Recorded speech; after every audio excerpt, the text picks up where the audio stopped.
చేశారు. ఫస్ట్ ఒక కొడుకును మాత్రం చదివించలేక తోడుగా పెట్టుకొని అందరినీ తయారు చేశాడు. ఆయన కొడుకులు వాళ్ళ మళ్ళా మనవాళ్ళు మనవరాళ్ళు కూడా చదివించాడు.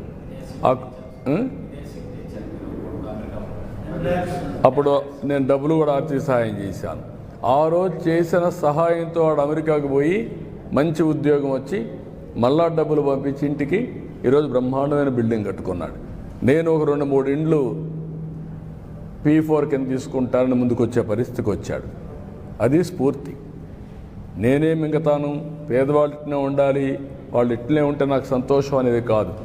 పేదరికం లేని, అందుకని నేను ఏమన్నానని, నేను కష్టపడేది కూడా ఈ పేదవాళ్ళ కోసం కష్టపడుతున్నా, ప్రజల కోసం కష్టపడుతున్నా. అది కూడా నా జీవితంలో చూడాలనుకున్నది జీరో పావర్టీ 2029. అక్కడి నుంచి ఆర్థిక ఇంకా